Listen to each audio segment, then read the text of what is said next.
on TV, online, and on your smartphone. This is Ticker News. This episode of Talk Your Book is proudly brought to you by Honan, providing a complete range of insurance, risk, and financial solutions. Fundies called me up, told me to take a look, but stay stubborn as bulls and talk their own book. Get the money, get the money, get the money. Hi, I'm Chris Judd and this is Talk Your Book, and today we're lucky to be joined by Romano Sala Tenna from Katana Asset Management. Romano, thanks very much for coming back on the show. Yeah, pleasure, thank you. Now, for those that haven't heard you speak before, maybe give us a quick overview of Katana and how you guys look to invest. Yeah, look, we're a fund that has tried to remove all the artificial constraints in the process, so taking our constraints around style, bias, market capitalisation, sector, etc., and then try and put in some really good constraints in terms of around, our process, how we assess companies, how we interact as a team and so forth. So, we really are style agnostic, benchmark unaware. We've just clocked up our 18th year of performance. You can go to our website and have a look at how we've tracked over that time. Last 12 months have been a little bit more difficult than probably the past 18 or 17 years, but we're just coming through a period there, and history shows that coming out of these periods, we generally have strong periods of outperformance, and certainly the last sort of quarters starting to vindicate that. It's certainly been a very impressive extended track record. And what stock did you want to talk about today? Yeah, look, there's only really one stock I want to talk about today, and that's Whitehaven Coal, WHC. Now, most people will be familiar with Whitehaven, but for those that aren't, give us the helicopter view of what they do. Yeah, it's certainly a company that a lot of people would be familiar with, because a lot of the smaller fund managers have been writing and talking and taking positions in this company. I still feel that in some respects it's yet to go perhaps mainstream in terms of the wider institutional community. Why we like Whitehaven Coal is we're attracted to a couple of things. Firstly was when we had those record thermal coal prices, they were very careful. They bought about 20% of their stock back and cancelled it. So they've done exactly the right thing, what we love to see, returning capital to shareholders rather than making acquisitions for the sake of acquisitions. But then the right acquisition did come along, being the BMA assets, and they've had $2.7 billion sit in the bank to fund a very big chunk of that acquisition. And talk us through those met coal assets that they bought from BMA. Maybe start with just an overview of how to view the acquisition. So the two assets they bought from BMA were Daunia, which is next to their Winchester South. It actually backs onto their Winchester South asset, which is undeveloped at this time, and also Blackwater. Both very long life mines, predominantly metallurgical coal, with some soft and thermal as well, but predominantly metallurgical coal.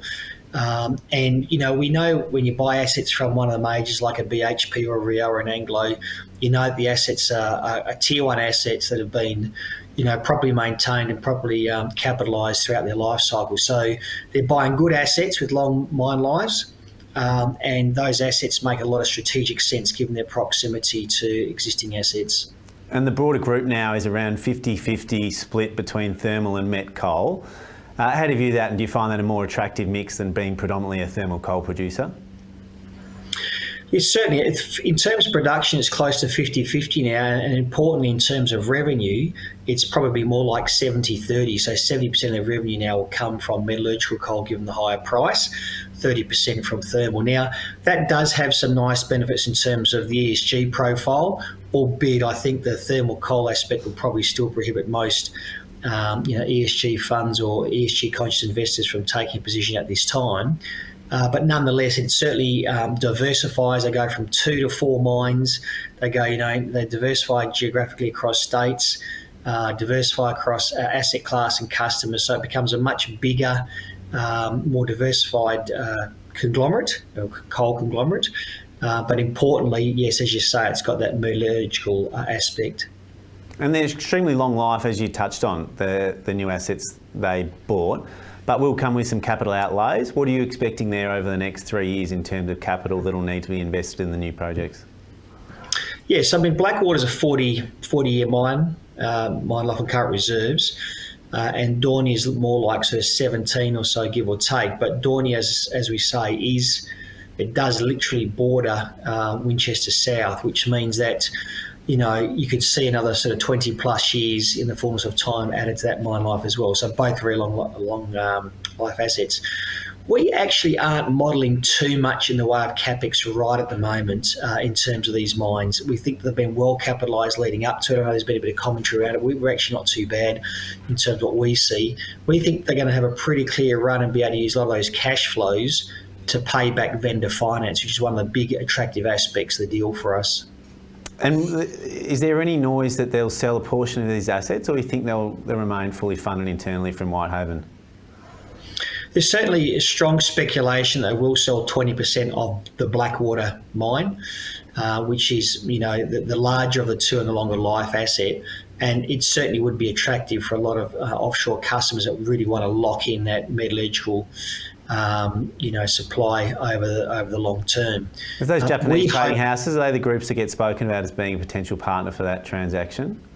Correct, South Korean, and also, you know, I think increasingly now the Chinese are also, you know, notwithstanding that they have large metallurgical coal production assets on shore, but they're looking over, you know, multi-decades, and they start to understand the assets they have get deeper, higher cost and lower grade. So, you know, I wouldn't be surprised to see that, but you know, most likely it'll be the names that have been touted around the Japanese trading houses. And do they need to do that for their balance sheet, or that's just a potential to re-rate because they'd sell it on a higher val and make the acquisition look more attractive? Or is it something that's a necessity from a balance sheet perspective? It's certainly not a necessity perspective. The way they've structured this transaction, you know, has meant that they've taken on sort of US 900 million debt at the peak of it, and that's more than manageable for the assets and the cash flow they're putting out. I think it's more required from a sentiment perspective and also from a capital management perspective, because if they do get a 20% partial sell down, it is going to place them in a position where they can start to increase dividends more rapidly, and also then look at capital management / you know, hopefully buyback. So I think it's more of a sentiment sort of flexibility issue, but certainly from balance sheet, there's no hard, fast requirement to sell down part of that asset. And going back a couple of years ago now, I think it was, we had the thermal coal price higher than the met coal price, which was something that, you know, people thought was almost impossible. And in that time, we saw the Queensland government change the tax regime on thermal coal producers. Has that added a level of sovereign risk to assets like this that perhaps didn't exist before, or has the market forgotten about that manoeuvre? I think you're spot on. I think, you know, people talk about sovereign risk and they talk about West Africa and so forth, and I think they miss the fact that we have a different type of sovereign risk here, which is populist, you know, politics. And you look at, we were just going through the numbers just recently on the royalties on the thermal coal side prior to the acquisition. It went from $7.50 a tonne in 2021 to about an average of $33 a tonne in 2023. But that's an enormous increase in royalties, you know, that's been imparted on these companies. Now, as we sit here today, do I think there's, you know, sovereign risk of that level moving forward? No, I think we've seen the bulk of that. There might be some around the edges there, and there's certainly a bit of state catch-up to take place. But I think that a lot of that is now run through the system. But what that's done, you know, you're talking about a very material increase in the real cost of production. So you've, you know, from what was some of the lowest cost producing assets globally, you have seen a bit of a paradigm shift in terms of what their production costs now are. I guess that same sort of populist movement has also created an economic moat, because Australia is such a large producer of coal and it's nigh on impossible to get new projects out of the ground. Is that sort of the balancing argument? Yeah, look, that's really interesting, because see, in thermal coal, and don't get me wrong, we actually are not against thermal coal in terms of the economic outlook. You know, 2023 is last year we've got data for, and I was just looking at our numbers earlier, you know, there was 20 odd gigawatts of coal-fired production decreased, so declined by that amount, but we actually added 73 gigawatts of new coal-fired power stations. So net for net, it was about a 50 gigawatt increase, and that's still over, you know, 2,130 odd gigawatt of power being produced from coal. So despite all the rhetoric, we still had an increase in coal consumption and coal usage for coal-fired power stations, you know, in the past sort of year or so. So what that says to me is the outlook for thermal coal is far better than most people have anticipated. But I think the outlook for met coal is even better because people have to understand that over one half of met coal production that's traded on, in seaborne trade comes out of Australia. So a very high proportion of met coal comes out of this country. And is Russia the other one? Does it produces a bucket load of it? Russia produces a bucket load in terms of for the seaborne market. China is still the largest producer of met coal, in absolute terms. But of course, it's using every tonne it's producing, and slowly we're seeing China from time to time have to look to the seaborne market to supplement its own production there now. But as we move forward, India's India, which is going to double its steel production by the end of this decade. They are short met coal that they can get to their steel factories. They've got met coal production, but it's very hard to get where they need it to be and not of the same quality. So as India increases their demand for steel, the increase in demand for met coal is going to be disproportionate. And of course, Australia has a disproportionately large amount of that production. So we're going to see, the outlook for met coal over the next sort of 3, 4, 5 years is exceptional. I think, if I just digress for a moment, but 2 years ago, everyone was talking about the demand for copper. And, we waited, and now we're starting to see the copper price move. And I think we're going to see the same thing in met coal at some point. Is it almost the inverse to what we've seen in lithium, where it's not that lithium's not needed, it's not that EVs aren't both here now and going to be here in the future, but just the extrapolations were too aggressive and the prices got ahead of themselves, and now there's been a pretty significant correction in the lithium market. Is coal the sort of inverse to that, where the idea that we're not going to need thermal coal for much longer, and the idea that green hydrogen is going to replace met coal for steel making? Are some of those extrapolations too aggressive, and there's a potential catch up in assets like Whitehaven? Well, on the coal side, I think absolutely at a populist level. I think people who are making public statements are certainly thinking that. People who actually understand the mechanics of electricity generation and global dynamics understand that coal is with us for a very long period of time, and that coal demand for thermal probably doesn't peak until the mid 2030s at some point. So I think there's two narratives that's coming out of politicians and public figures and the like. There's a narrative that people are actually in the industry understand.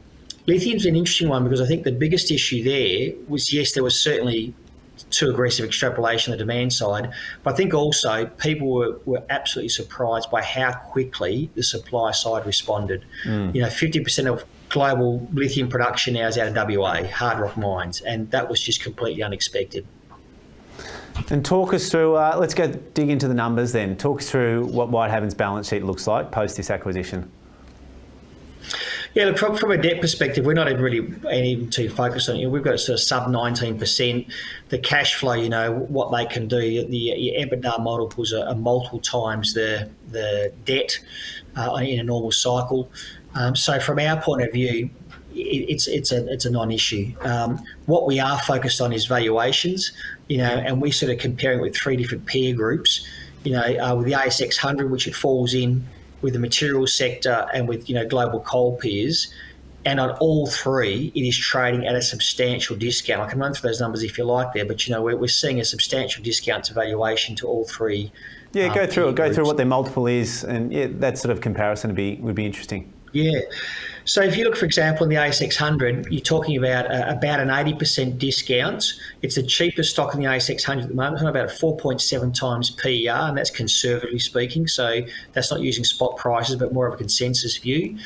Average in the ASX 100 is about 20 times. So you're trading at around about an 80% discount to the ASX 100, which is just, a complete dislocation. Mm-hmm. Why is it there? I think it's important to understand why it is such a dislocation. What we saw was that acquisition, which, as you've already mentioned, doubled production and nearly tripled revenue.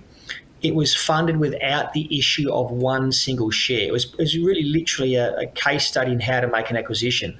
They used $2.7 billion, or just over $2 billion, actually used of their own cash, which they had in reserve. They used $900 million US in debt, but then they also had effectively $1.1 to $1.2 billion that the actual vendor, being BMA, funded over 3 years, which they then paid back over cash flows. So to have a company transforming acquisition as they did without issuing a single share has meant that earnings per share has ratcheted up to such a high degree. And so we're seeing now, EPS at a level where you're on a 4.7 times. If you look at material sector, the material sector is trading around about 12 times, give or take. Again, they're trading 60, 70% discount to that. And if you look at their global peers, and we haven't updated these numbers too recently, but the last numbers we had was global coal peers are trading about 8.7 times P again versus 4.7 times for Whitehaven. So very large discounts, and part of our thesis is we don't need to see anything remarkable happen. We just need to see a normalisation valuations to see the Whitehaven share price appreciate from here. And as cheap as all those numbers sound, is it challenging not to anchor on just how cheap it was a couple of years ago when it was sort of half as expensive on a PE basis? How do you sort of manage that internally? Well, I mean, anchoring is one of the big psychological biases that, impact all investors, professional, retail, otherwise. So, yes, it is always a danger. And the first thing to counter anchoring bias is to have that, self-awareness and recognition. I certainly think we've been guilty of anchoring bias in some of the other coal stocks.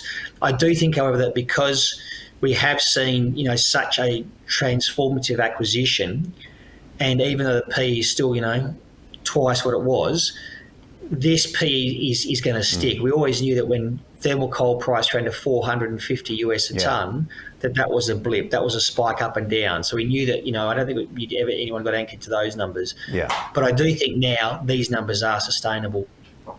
Awesome, Romano. Always love talking to you. Really appreciate the time, and always learn a lot when we sit down and chat. Thanks for coming on the show. Pleasure. Thanks, Chris.